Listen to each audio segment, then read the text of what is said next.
All right, you guys, we're getting started here. Nick's plugging his stuff in. We're going to be going online here in just a minute. So if you guys can get your last sips or whatever and have a seat, that would be awesome. Bitcoin. Everybody buying Bitcoin? Bitcoin. It's just like school. Nobody's sitting in front. Yeah. Right on. Gotta make things. All right. I like the part with the Yeah, no, he's awesome. All right, so while he's getting that together, we'll just have our brief little intro. So tonight we have Nick Grace talking to us about Google Tag Manager and Drupal, and we got some awesome mapping technology demonstration from Chief on one of their projects. So this is our last meetup of the year. So for next month, we will be looking for again more front building and front end and site building presentations. So I'll be reaching out to you guys, see if we can find something together. Tonight's presentation is being streamed live and recorded, so you can share this all with your coworkers or other interested parties who might want to benefit from the stuff that we're presenting here this evening. Technical difficulties. We're having some technical difficulties, so we'll get this resolved here in just a minute. What's the problem?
Nick, here's a microphone for you.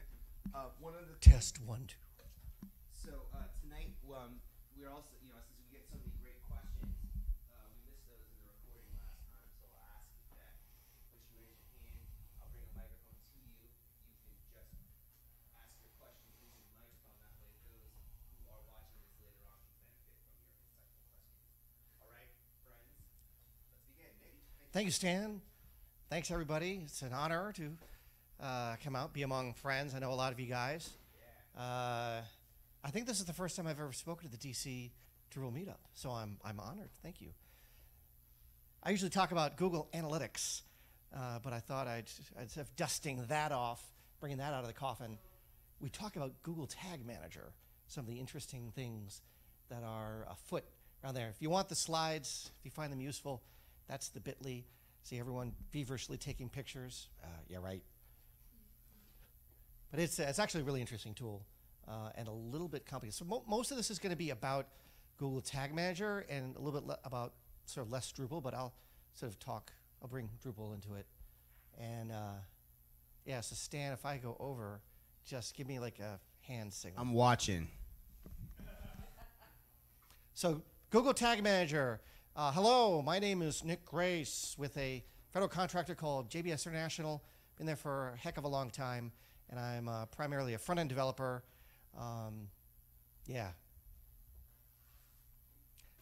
So let's say hypothetically, you're working on a federal contracting project, and you've got a site that kind of looks like this. It's actually a real site, lingscars.com. It's a site in the UK. It's really beautiful.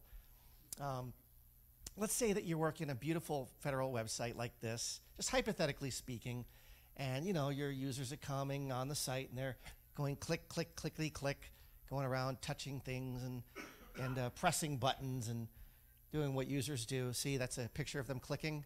It's a real picture. them clicking on stuff. Gosh, you guys are a hard crowd. And you got the manager there who is kind of she loves stock art. So he's there and he's got some weird device and he's looking at the site. So I don't know. I mean, you guys can use your imagination. He's either looking at the website and clicking on it, or he's wanting to see charts with little boxes and squiggly lines and triangles and circles. He wants to see some modern art sent up his way about the website, what people are doing on the website. Because we all know that analytics is kind of like modern art, should be up in MoMA. And you've got your great band of marketing interns, and they're sitting there and they don't know what to do because, you know, their knowledge of IT, they're hired for IT, and they're on the social media committee, and they're brought into the Veep's offices to talk about, you know, where the new technology is going. Most of them are on the SharePoint track. So, but they can't implement. So they're really sad because they don't know what to do. So, you know, they're going to go down to you in the basement. You're the developer, and they'll come down to you in the basement, be like, hey man, hey, can you help me out? Can you help me put some little widgets on the site so we can send up those charts to the big boss? You can see the duct tape. That's how we roll. He's mining for Bitcoin here. So there you are. Now you've switched gender. Now you're a young Asian woman, and you're there, and you're got the manager screaming at you, and there he's screaming at you. You know, you got to make the website fly. I want to see the gestalt. So you do your thing. You code. You know, you code a bunch of nonsense, and whoo, your manager's happy because he gets all of his charts. He gets his works of art. Doesn't know what the heck it means, you know, but it does what it's supposed to. It just gets filed off somewhere, you know. Your interns are happy. Yay for marketing interns. They get all the credit. Well, there's a problem. Because now that you've done all that fun code, your site takes forever. It's just loading. And now you've got some other marketing person, some boss coming down and breathing down. You're like, why is the website going so slow? And you're sitting there and, you know, I don't know. I'm going to stand here until it goes fast because we want to be able for it to load in 10 seconds. But I need all those JavaScript widgets running on it. And so, you know, the clients they want some add this. I was actually going to add a 4C interruption in here, you know, so we'd have to fill out the survey before proceeding with the talk, but probably would take a lot longer. Oh, DAP, thanks Obama. You know, now we got to get DAP, so we got to put analytics on all of our systems, and of course Google Analytics. So we have 2 analytics codes that we're calling. Geez, so that was 137 requests on our site. It's 11 megs. I mean, your website, that's, you know, for your client, is actually larger than the frickin' code base for Apollo 11. And it takes 30 seconds to load. Yeah, your boss is really happy. It's just another day. They're all wearing new clothes. They had a change in wardrobe. And so, you know, you're like, all right, I'm going to go downstairs and I'm going to blame DevOps because DevOps makes everything slow. So you go down to DevOps. You're like, hey, bruh, DevOps, you got to make the site run faster. He's like, no, bruh, it's front end, man. You front end developers, you're the ones who are jamming stuff on our site. So then you have an idea. Ka-ching! Gosh, you guys are a hard crowd. I think this was actually hilarious. I'm going to be watching this later on tonight, and watching it over and over again, watching myself, just laughing myself to sleep. Ah ha ha ha. Ho ho ho. So you want to, you know, so you have an idea. What if you could take all that JavaScript, all that third-party JavaScript junk that's holding down your site from being the next Knight Rider car to just one line of JavaScript? Have just one JavaScript call in there. And what if you could, I don't know what that is, but anyway, what if you could have all these little shards come into your site and just kill it together? No, these are tags. What if you could have everything on your site be tracked and clickable? It's all up to you. If you can get your marketing interns to give you some instructions on what the heck they want their works of modern art to report. But what if you could actually track everything on your site in the same code base? Google Tag Manager. Thank you, Google. You're tracking everything. And now we can track what people are doing on their websites. So what is it? So Google Tag Manager, it's a tag management system that allows you to sort of manage all of the tags, the third-party tags, including Google tags, and also event tracking on your site. It's actually really handy. But it's a little convoluted when you're tasked with trying to piece all of this together. Because thanks, Google, they keep updating their interface and changing how these things are constructed. It is part of the Google Analytics 360 suite, which is very interesting. It has a whole slew of different tools, including Google Analytics, Tag Manager. You want to do A/B testing? They have a whole service called Optimize that you can use. And now you can build dashboards using Data Studio. And I have no idea what the Attribution Audience Center are, but they're something. Maybe that's next month. Somebody else can speak about those. How does it work? So it adds a data layer sort of on top of your website. So in this chart, you've got sort of your presentation layer that's hooking into a data layer, which is your JavaScript basically, and then your application layer. Sort of all this sort of slips in between and allows your site to send information back and forth. So there are a couple of concepts within Google Tag Manager that are sort of important to keep in mind. You have what are called tags. So tags are event listeners on your site. They're listening for clicks. So are people clicking on my slideshow, homepage slideshow? Are people clicking on the logo as opposed to the home button to get home? All those kinds of fun stuff. Those are all these are tags that you can listen for that are on the data layer, which in Google Tag Manager is called the container. And so the container has all these tags that are listening for all these clicks, and then it sends that data to Google Analytics. So your Google Analytics code is also listening for just the general and collecting the general sort of mundane traffic stuff, page views, bounce, that kind of stuff. But this is sending some more customized information over to Google Analytics. So you can help your marketers get a little bit more interesting information out of your site. So you have this container, which contains your tags that are all listening for triggers, which are events. So an event could be everything from a click to time spent on page. It could be someone printing the page, for example. And then you have what are called variables, which is the information that Tag Manager sends over to Google Analytics. So we'll show you what that means.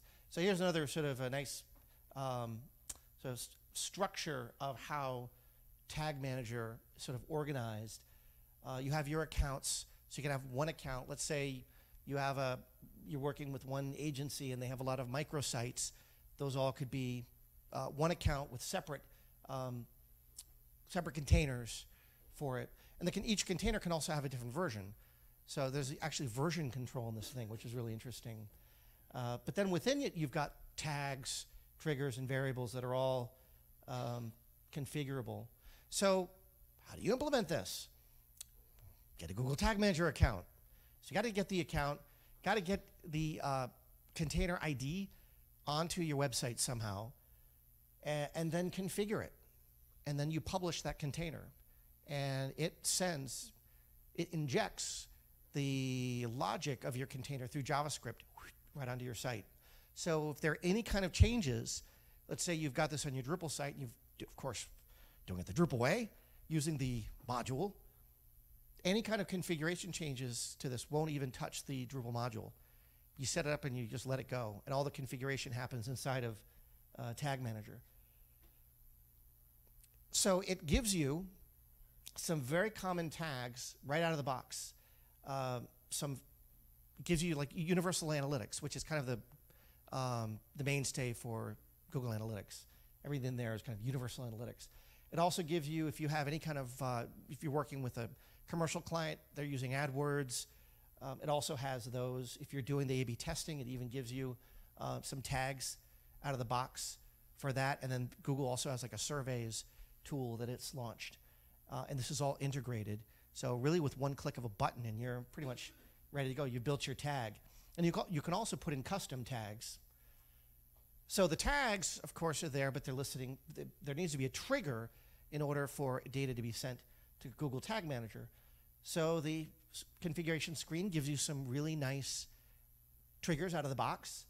Everything from a form submission, scroll depth, so you want to see how you got one of those lovely pages that go on forever with all the big, lovely, those optimized, long, single page type sites that just keep scrolling. Well, you can see the scroll depth. There's another trigger could be someone watching a YouTube video, or a page view could also be a trigger that causes everything to jump out and send information over. And then you have variables. And the variables is basically the what allows you to track whatever you're trying to track inside of Google Analytics. So let's say you're trying to watch a slideshow. You'd want to know, well, which link did somebody click on in the slideshow? That's the variable. Or if you're tracking, say, PDF clicks, PDF downloads, you'd want to know what the URL is of a PDF that's been clicked on. And then that makes that data usable and usable inside of Google Analytics. So how does this also tie together? Well, you've got your page views, you've got sort of the mundane stuff that the marketers are tracking. Then you have events, and these all come together. Events are clicks, basically, and they all come together and build out goals in Google Analytics. And this is what allows your marketers to then, those squiggly lines and those works of modern art to actually have meaning. You try to, be able to say whether your site has done what it's supposed to do through goals and all this together. And it's all, there's, Google Analytics is, you go over to the events section, you can track that kind of stuff. So here's what Tag Manager looks like when you are setting things up. This is your workspace, it's called, where you can start building out your triggers and tags and identifying your variables. And here are a bunch of tags that we've done on a site recently. So DAP, if you're working on a federal website and you want to add the analytics code that federal websites now require to be part of the, I think it's analytics.usa.gov, do it through Google Tag Manager. It will manage it for you. If you want to track the downloads of various file types, EPUBs, zips, PDFs, all through here, as well as external links and printing page, all that fun stuff. So PDF download, how would that look like? So what would the tag look like and the trigger and the variable inside of Google Tag Manager? So you would have a tag as a universal analytic. It's listening for something that's not custom. I mean, it's a listen for a click. Your label is your variable, so it's looking for, or it's listening for a click URL, and then you put in your Google Analytics tracking ID, so that the Google Analytics code in your website you would have here, and then that's all sort of bundled and sent when the trigger is hit. And in this case, the trigger would be a click URL on or a click on a URL that contains .pdf in it. Fairly simple, but you got to sort of construct it, the tag with the trigger, and then identifying the variable. DAP, how would DAP look? So again, you would be you'd have a tag, you'd have a trigger, and then some kind of variable. So in this case, DAP you could easily implement as just a custom HTML, which there is just a script call. So JavaScript calling other JavaScript. And then the trigger is any page view. So it just embeds it. This is how you could also implement Google Analytics in general. So the best practice actually moving forward now is don't install Google Analytics and Google Tag Manager. just install Tag Manager, and then have everything go through here. Here. Print page, same thing. It's a click. So the event that you're listening for is, or print page, yeah. So the event you're listening for is a print event, which you can do through JavaScript. And I've got a link to some code there that you can use.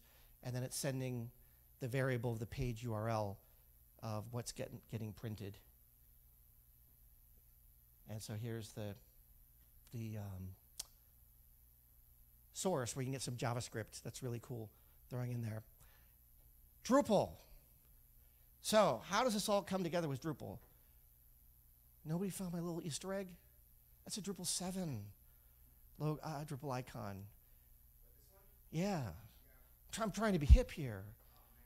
Jeez. Nobody's calling me out on it.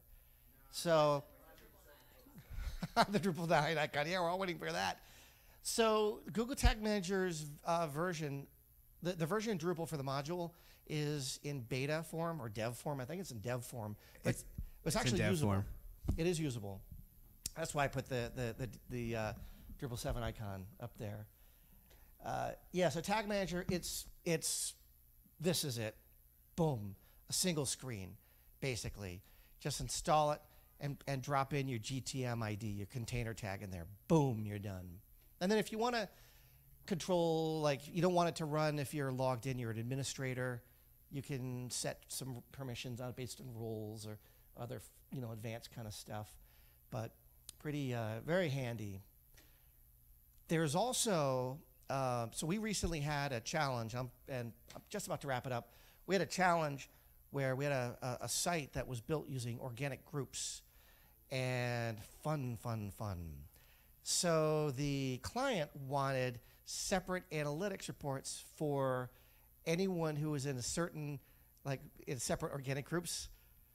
Oh, now I see head shaking. Everybody's like, no. It's like Linda Blair from the Exorcist, right?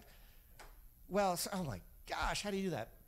It's actually super easy for the data layer. Data layer module in Drupal.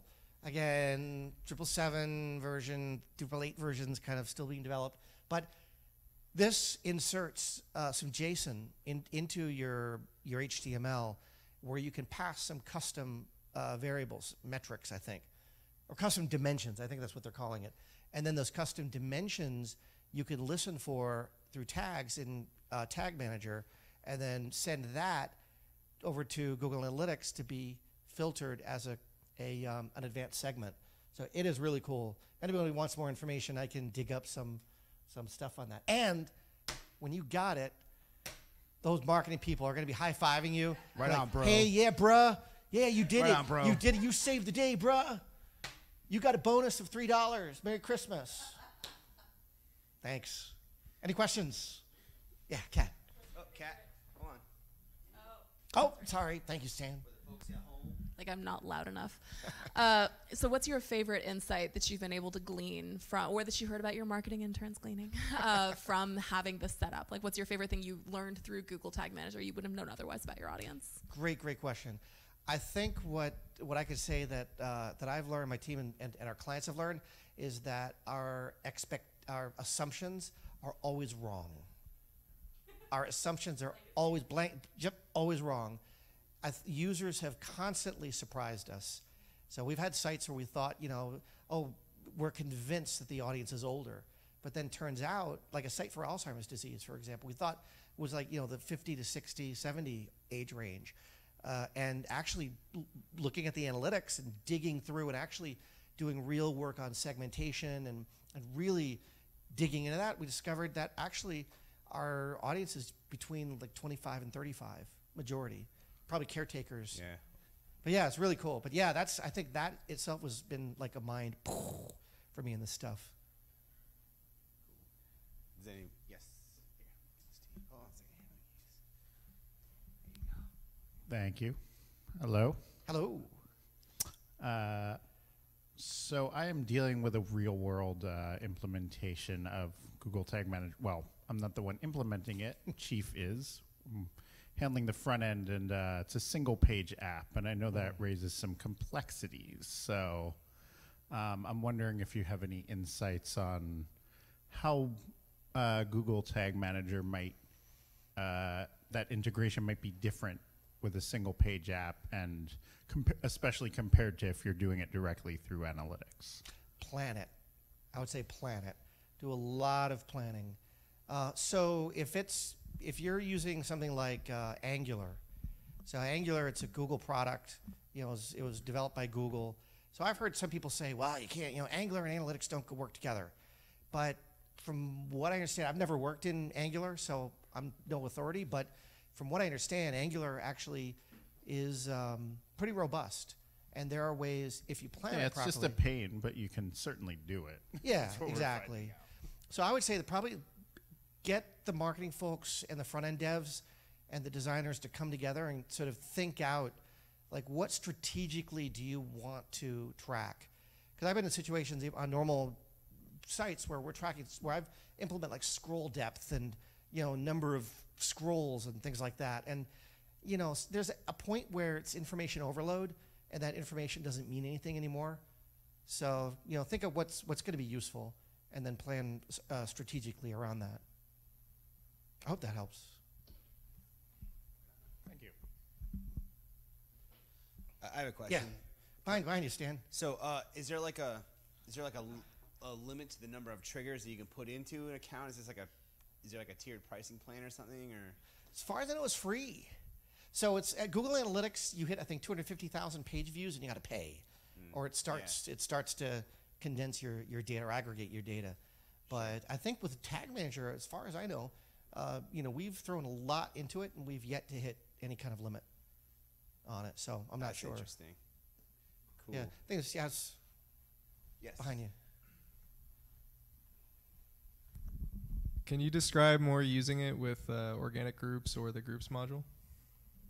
Yeah, so if I remember correctly, organic groups uses taxonomy to identify the different groups. And so through the data layer module, you want to pass a variable, which is the term ID. And then in Google Tag Manager, you have an event listener that's listening for that specific, it's all page views. So it would be like using Universal Analytics, but you'd be listening for capturing that variable, which you got to then set sort of, you got to corroborate it in Google Tag Manager. And then once you get that information in Google Tag Manager, you can pass it.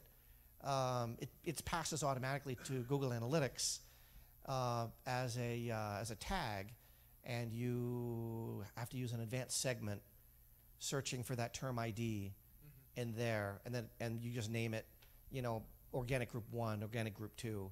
But you just got to make sure that the term IDs are associated. So if they ever change in the future, then you got to make sure that it changes downstream in everybody's analytics. Okay, so it's just more of like managing a naming convention at the end of the day. Exactly. Okay. Using that data layer module, and then just organizing it and managing the naming conventions. Cool. So pretty straightforward, actually. All right, thank you.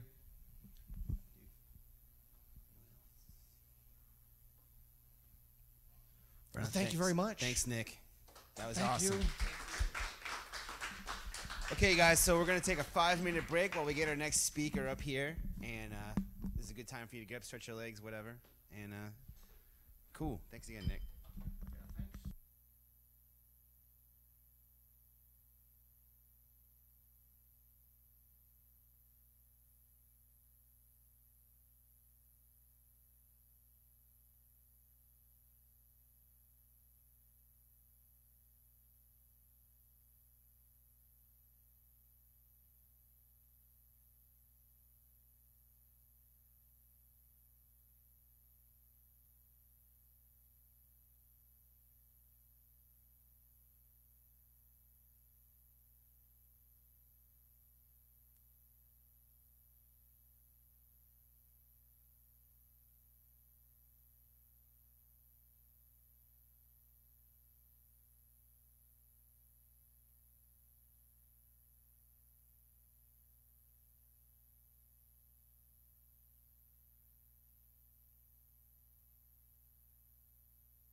since I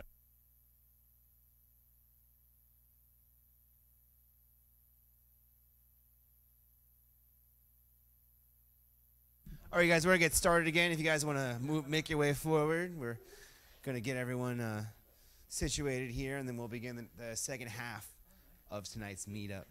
Right, Team Chief is not only has Team Chief provided us with the lovely snacks and food in the venue, but also they've provided us with speakers. So my job is coordinating this whole thing has really been kind of easy, thanks to Chief this month. So thanks, you guys. Thank you, guys. Yeah, man. All right, well, I guess we'll just everyone give us a round of applause for all that. Right on. All right, right on. Thank you, Chief. All right, I guess let's just get started. So let's hear about let's hear about these maps in Drupal 8, fellas. Hello, is it working? All right. So today we're going to present on a map that we created for the Better Medicare Alliance using Leaflet, Drupal 8, I'm just going to call it that, and just as many other parts that we could find to make it work. This is, we're using it as a case study because there was actually another developer helping us with all the front end, and we were all able to kind of work at the same time and to turn around the project a lot quicker instead of having some kind of stops and blocks and everything else as we wait for each other's content. We did it this way so that we could all like start with some dummy data and then build out and figure out what we need and hand things off and have someone else working on it and then merge back in so that we could kind of work very, not really agile, but at the same time doing little parts and not stepping on each other's toes. So we're going to kind of start this presentation in two parts. The first one's going to be the consolidation of data for the map, which is Steve is going to go through. And then the second part will be kind of collecting all that data, getting it into Drupal, and giving something useful to the front-end developer. So when we started with this project, the Better Medicare Alliance was using a static map with data that was in the database, but not really easily changeable. So I'd heard of Leaflet before, did a little bit of work with it, so I figured we could do a Leaflet map and do some overlays of initially what we thought was going to be state data and district data, and then it eventually included county data as well. Searching for all that data, the polygon data, was an adventure in itself. I think I gathered data, polygon GeoJSON data from 6 different sites at one point, just trying to get an idea of what was current.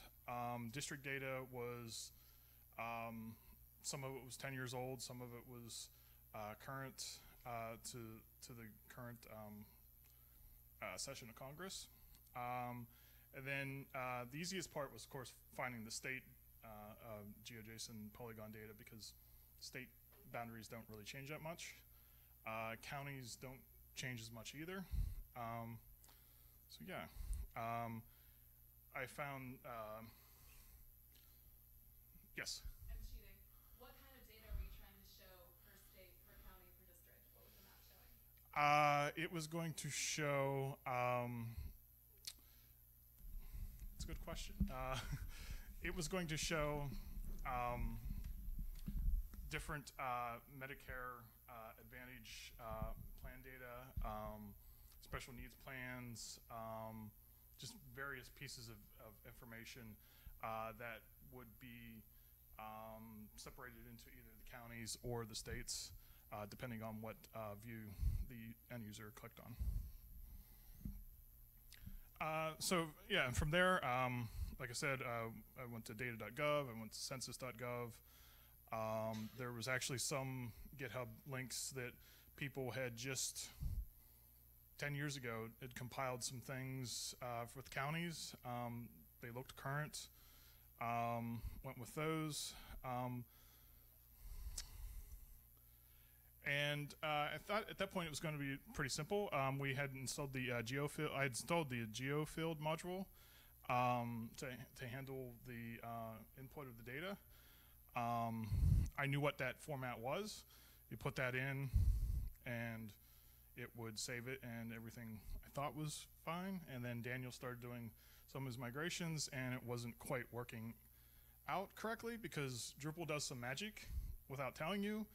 And the geofilled module looks like it just takes a polygon, but it takes a whole filled collection, and there are other tables that in the back end, because of the GeoPHP API, had to be accounted for. So once I figured that out, I was able to gather things into the proper format.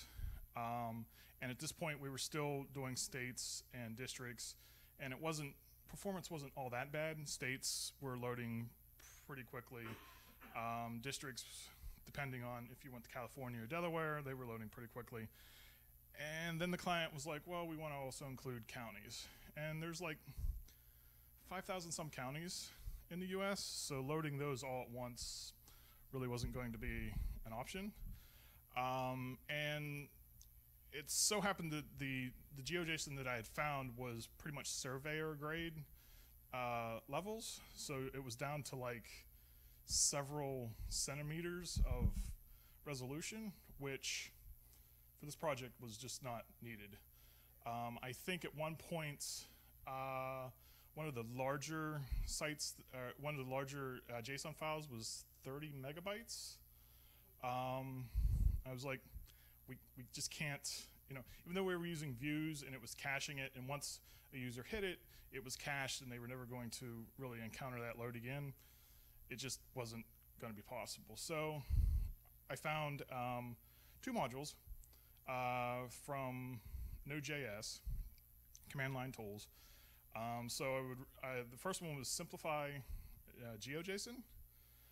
Basically, it reduces the number of points on a polygon. So at one point, I'm like, oh, that's, I think it's like, you can go like level 5 or whatever. And it reduced a county polygon in Pennsylvania to like just a triangle. And I'm like, it's a little too far. We'll just back off on that a little bit.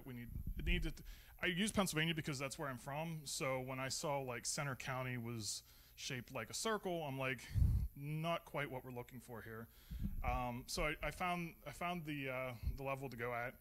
That got it down to a decent level of size. And then I found GeoJSON precision. That's basically, there are 6 to 7 decimal spaces. This allows you to reduce it. I found that going down to 3 was pretty much optimal. So ran that again. So for an example, the raw data we had started out about 3 megs. Ran the simplify, got it down to 1.7 megs. Ran the precision on it, got it down to 336K. And then once that got cached, it was, the maps, the overlays loaded pretty speedily. And counties and districts, like I said, had similar. I think the counties was 35 at start, and we got it down to about 2.9 megabytes, which is still pretty large, but a big reduction. So yeah, so that was my part of the project. So I will add that when he got those sizes down, the original plan wasn't to have much in the way of mobile, just like the data. But once we saw those sizes coming down, we were able to shift a little bit and include mobile inside the build. So that was a great kind of win. And since we were all kind of working at the same time, it didn't really impact anything because we could just say start, making sure everything is responsive as you build it. So I'm going to go over kind of presenting the data. So at the end of this, basically, Steve and I went back and forth, and finally he got me JSON files and CSV files of all ultimately CSV files of all of this Polygon data. So I had to start looking at my MVP. My MVP was, I had to figure out how to collect all this data from the Polygon data from Steve, and then just, I don't know how many, I think it ended up only being 2 really big spreadsheets or 3 spreadsheets. By the end of the revisions, we had hundreds of them, I would imagine, of trying to figure this out. But we had to get these data sets mixed together with no real common points between them. So we were kind of having to figure out how are we going to put all this together. So I decided, since I do a lot of migrations in Drupal 8 with CSVs, that I would just stick to CSVs. Since the client also uses CSVs and that's how they gave us their data, this would lead to an easy way to update it normally. They can just switch out the CSV with new data, update all the content, and move on. Setting up the Drupal site, we ended up going with 2 content types, one for states as kind of a container of all the data, and then each county and district had their own node, and those all referenced a state, so we knew how to connect the 2. We went with nodes in case we decided to expand this later. We can add more depths of how to click through this, because everything is searchable and on the site in node form. I don't know what AllCat did, but through many questions and saying this doesn't work or can you concatenate these things, she was able to connect everything into 2 CSVs per content type. So we had 2 CSVs for state, 2 CSVs for counties, and 2 CSVs for districts. Each of these had a unique identifier that was the same on both. So we could tell, like, this was, this is Delaware on both CSVs. With all of that, we decided, since the client does update their data, that we would go with 1 CSV for data, 1 CSV for polygons. The polygons did need to be updated every so often, especially districts. When any congressional restructuring of districts happen, we will have to update all that GeoJSON. There is no way to really do that unless you go in and paste it and know what each one is, so that would probably require running the tasks that Steve did before to get the same level of size and precision. And then, I used the migration with the identifier. After doing a lot of searching on how to do this, I found some blog posts that I probably have bookmarked somewhere, but they were doing a Spanish translation fields on a node, but they were on 2 separate imports. So basically it's using the migration lookup. I found the migration based on its unique ID, rewrote the node ID that was saved in the database for that node in the migration mapping, and then added the polygon data. So as long as it always found the right node, it would set the same node ID on that node in the table or in the database. And just to kind of also, that one field that we first tried to put in that Steve gave me actually needs to be all of those. You need a polygon, a geotype, a latitude, a longitude, top, right, bottom, and left for it to know where it exists on the map. So this is basically the CSV that Steve gave me. And that got all the data in the site. It took, I think, 15 minutes or so each time to run it. My computer's fans would just kick up as it tried to run through that migration. It'd fail halfway, roll back, try again. And finally I got it all in there. So then it was, how do we get this presented? So again, we went back to our MVP, tried to look at what we needed. We needed a state page that had district data or county data on it. We needed to be able to see specific county data, and then late in the project, after counties were added, another addition was added. We needed a zip code lookup that you could put in your zip code and find your county and district. Luckily, we had all that data already there, so we just had to figure out how to get that zip code lookup to work. Before I go into my custom module, we did just build some Drupal things. We built a couple REST API views. We built the Kat actually built the zip code lookup. She kind of jumped in, so at one point we had 4 developers working on this project alongside of each other. We built, did we build anything else? I think that's it. Yeah, I think it was like a whole bunch of views. We built all of those. And then I decided I had to figure out how to get all of that stuff working together. So what I did was I put together a small module that had a twig template for the front end themer who had been working on one that we just tossed in the theme layer so he could be coding while we were doing all of this. And then I pulled it back out and fit it into my module. Just a Drupal module file because I needed it for a few things. And then I used the routing system with its controllers in Drupal 8 and added a custom JS library for moving all the JS files needed for this module.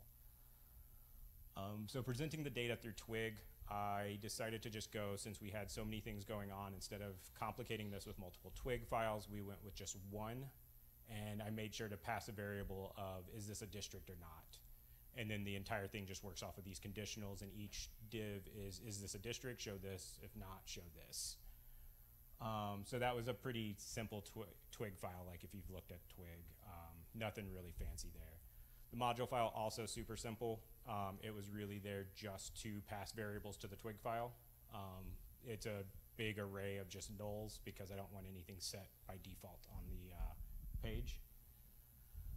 And then I created 3 routes. 2 were for district and counties. They were very much the same. I have the counties one. Basically, there's a parameter of state, so it can take any custom state and then appends counties to it. And then I made the map lookup. So so I kind of guessed on this one while Kat was doing her view, so that I could then just feed in what I was like, I need this at the minimum. And so I made us another path so that none of these are nodes or anything in the site that we could then write to and then do something with that lookup data. The controllers, so the 2 controllers again for counties and districts were very similar. They basically, you took a path of like Better Medicare Alliance, map, state, and then counties. I looked up to see if that state existed. Using a path alias tool, you can see if there's a node attached to that path alias. If there wasn't, I threw a 404. If there was, I collected all that state's data since we weren't actually showing the state node page and output it to my Twig template. And then at the same time, I also took the node ID for this state and put it into Drupal settings, the Drupal settings JS object, so that I could use that in my JS later. And I did the same thing with districts and counties. It was just dependent on which route you went to. For the zip code lookup, I didn't want to try to like reinvent this. I reinvent a whole new page or route based on what zip code came in. So all this did was it took the URL that Kat gave me. I decided there's a couple of like naming issues on how we had data in versus how it could be put out. So if it was a district labeled 0, we turned it into a string of at large. I then passed those as parameters to those other 2 controllers. So it would give me back a state, county with a question mark, counties, blah. And then I could use that in the JavaScript side, but it worked the same as any other URL because the parameter would just not count if it wasn't there or was there on the actual like PHP page load. And so that was all my PHP work. Then I got to move into what I like, JavaScript. So I will say that I probably won't ever use a REST API this way again, now that I know how to load views through controllers, but I used a REST API. I knew it. It was the best choice at the time. So we had that node ID that I put in Drupal settings earlier on page load. When my JavaScript all loaded, I made a call to my REST API using the leaflet library and built my map based on that. So I was able to ask for this state's counties or this state's districts and feed that object into leaflet. I loaded leaflet out of the library, so my library contained my custom JS and the leaflet JS file. And then I did all my fun click events. Spent hours, you know, saying click this happens, you know, all the fun like interaction that the client wanted. Like that was all they're gonna judge me on too. Like all this other stuff, you know, didn't matter. It was, can you click this and it highlight? And then at the very end, I figured out the URL parameters so that on page load, if it had a parameter that existed and was correct, go ahead and highlight that section first so that it met the MVP of if you come from your zip, you load the Delaware state with your county or district, highlight it first so that you don't have to dig through and try to find it again. And I guess now I should probably show what this looks like. So we'll start out. So we did have a second part that Steve had built earlier was the US map. Just to get you to a state, we'll choose California and districts. So there is, if you try to go to the state page, you will just get a pop-up that makes you go to a district or a county. And all we did there was on that twig file, we just placed that and said you have to choose one.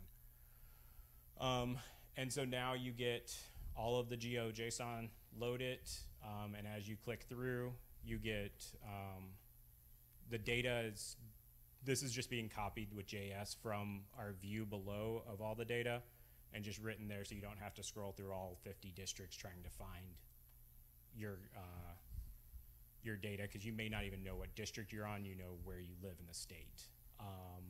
And then the zip code lookup kind of works. Oh, can you do that? Do the colors code to an intensity of some variable? Yes, that is coded to data that they gave us in their information.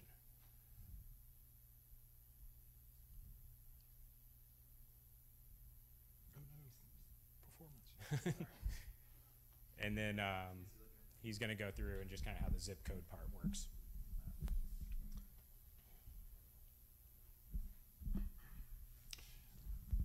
Yeah, so basically you would search, when you first get to the zip code page, it shows you just all the states you can select from. And then just put it in zip code, and it pulls up the city or the county, depending, and then also the district that is associated with that. And then, of course, you can refine anything like that. And then if you clicked on the district, yeah, it was. Oh, after this, we know exactly. Cities and counties, and they're not embedded within each other. Yeah, we for Virginia there was that. Louisiana has parishes. Alaska calls everything boroughs. Connecticut has towns. Yeah, it's so. Yeah, it was. That was one of the earlier things. I was like, do we want to get into that rabbit hole of trying to, or we just want to call everything a county? So yeah, so you click on that, and then you're taken. As you can see, it highlights the zip code area that you were on. Let's see if I can find a.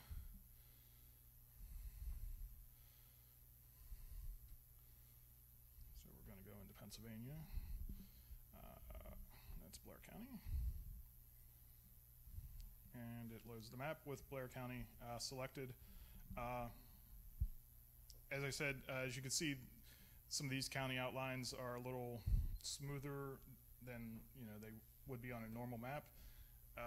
The precision, you had to balance between getting too precise and not precise enough. But yeah, I mean that was the zip code lookup. Questions? Yes. I'm just curious about the choice you made. Well, what you were saying about the REST API versus using a view. What would using a view look like as opposed to that? I would, in my controller, I can call that view programmatically from there, and it would cut down on one extra call on the JS front end side. What I would have done is I would have loaded that into the JS object. Instead of just the node ID, I could have loaded the object so it was there on page load. So it would have saved me probably a couple milliseconds or so.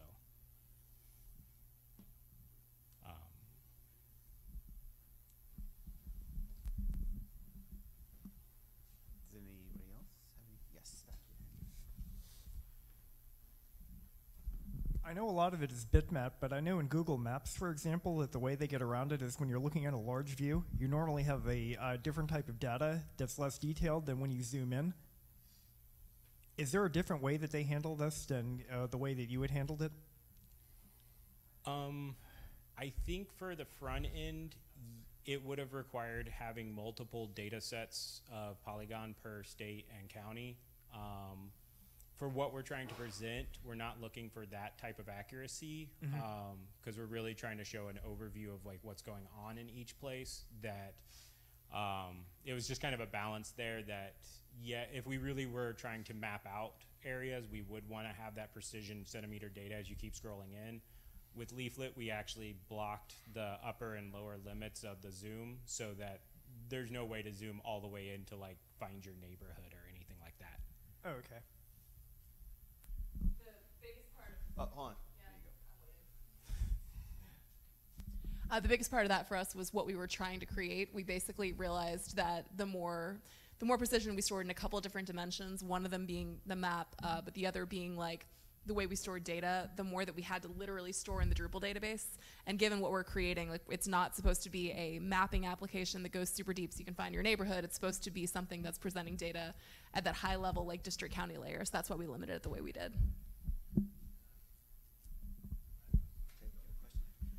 It seems like what you've done here with creating the polygons for the states and counties would be a solution that a lot of different applications could use. Is this like a contributed module opportunity here, or what?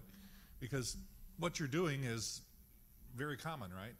The need would be very common across all sorts of reporting. I'll let you talk to that since you did the module like with GeoJSON and what was that? Yeah, I mean, a lot of the actual GeoJSON data I found on either on GitHub or out on various government websites. It's out there, but it's not curated well for some of the things. So, it probably is an opportunity here. But yeah, it's just there's so much data, and like I found one GitHub repository. I think he made it like 7 years ago, and then at one point just put a note up saying I'm not actually updating any of this data. It's just here because I wanted to learn the format. But it worked well enough for some of the things I was doing that I was able to, go from there to do other things. But, if you do a search on GitHub for, GeoJSON GIST, even, you'll find thousands of hits of the data's out there. There's just not really curated well. And what's going to happen in 4 or 5 years when the district lines change? Ideally, they are posted on either census. I got those from census.gov. There are 2 data sets, one from the current session of Congress and one from the prior session. So ideally, once those lines are redrawn, those become available, download it, run my optimizations on them, rerun the migration, and it should be done. It's just rerunning a migration with new data, and you'll have all new data lines. I'll also add on the module front, we actually use the Leaflet Drupal module to build the view for us, the REST API. It goes through and does all the work to give you what you need for like the Leaflet, to load Leaflet with that data. So it did a lot of the heavy lifting for us, so that we just had to consume the data and figure out what we want it to look like. And there was a certain point where before I'd gotten it optimized and the performance was a little slow, I found that if we took, created an actual JSON file and loaded it from the file system, it was a lot faster. But the way we had built things, we still needed to use the view and everything. So views is still the bottleneck for things. If you're using views heavily for anything, even in Drupal 8, it's still the bottleneck of getting that data out there. So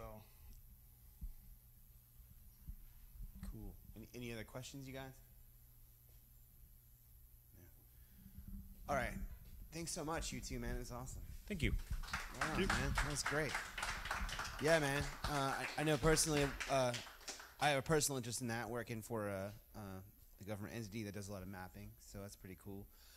We've come to the part of tonight's meetup where we kind of just introduce ourselves to the groups and make any announcements or whatever. I know Ted has something he wants to just say real quick about it. Yeah, last month Spencer. Ted Spencer, I'm forming a not-for-profit called voterspledge.org for voter education. Got a site building on Drupal 8 right now.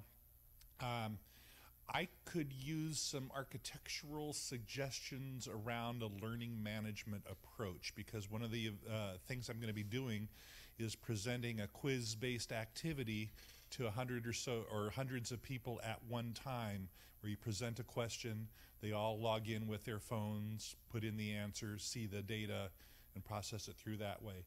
You know, I could hand-handedly create something with just content types and whatever, but there's probably a better solution out there. So if anybody's got some ideas, please share those with me. Right on, Ted. All right. My name is Stan Asher. I work for Accenture. Accenture is enormous, so I'm sure we're hiring something. You guys already went. No need to talk.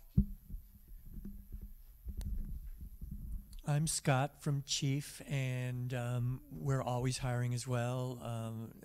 Back-end developers, front-end and back-end Drupal developers. And if you have any questions about that, Kat is your person.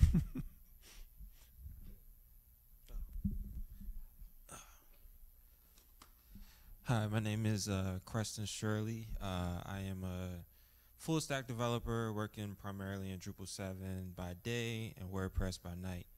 And then I also dabble in a lot of other stuff. So I'm kind of all over the place. But my main forte, I would say, is Drupal and WordPress.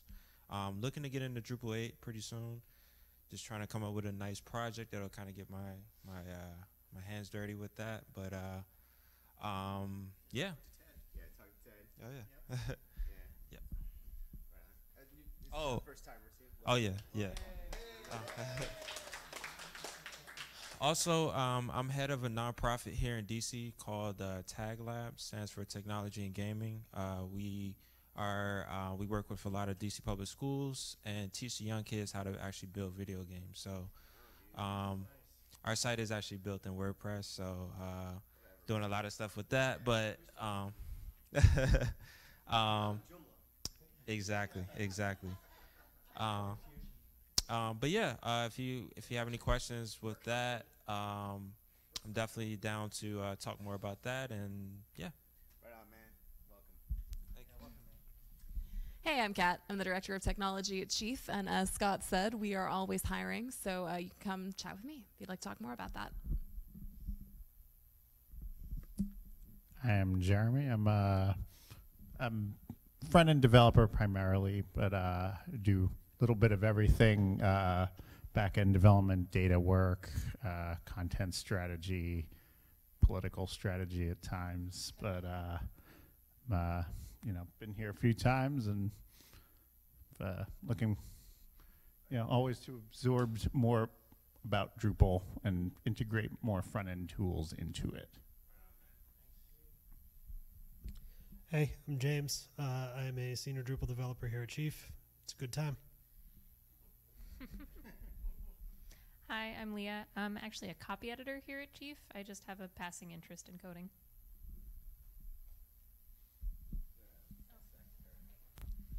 Hi, I'm Rebecca Luxford. I'm a freelancer, and I made the cookies, so everybody have some cookies.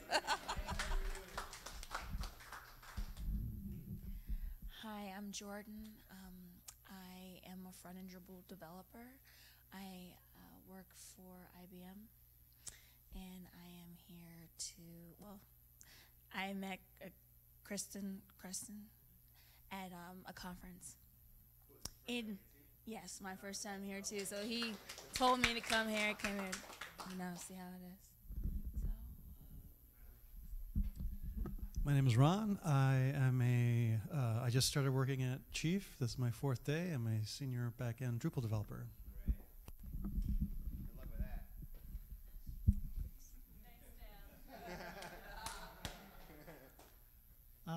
Hello, my name is Jose Reyes, and I work for Highlight Technologies. I do SharePoint development, but I'm just curious and wanted to get back into learning more about Drupal. Yeah, man. It's good, man. I'm glad you're here, for real. I'm Anthony Braun. I work at the Smithsonian, the zoo specifically. I've been working with Drupal for probably like 5 or 6 years now. And we have a ton of Drupal work we're looking to hire probably in the new year once I get through all the red tape. Yeah, it's interesting stuff. It's like the public facing stuff, but also a lot of conservation projects. So. Cool, man. Right on. Hey, David. I'm here because I'm developing a business on Drupal and looking to learn about it. That's it. Cool, man. What you want to say? No? All right, fine. I have to introduce everyone, I suppose. That's fine. All right, well, really, that's about it, fella. Unless anyone has any other sort of special thing they want to say to the group or something, I guess, Carl, you have any announcements? Yes. For those of you that are interested in UX Camp DC will be happening on January 13th, and there is a 15% discount. If you want to go into Eventbrite, it's just uxcampdc2018.eventbrite.com, and that discount is available for about the next week. Are you going to be there, Carl? Yes. Right. All right, right on. So, as I said at the beginning of the presentations tonight, that we are looking for speakers for next month. After an informal poll from last month, we wanted to shift to site building and front end for a month or two. So I'll be looking around for those type of presentations, and that's, I guess, about it, man. Thanks you guys for coming. Appreciate it.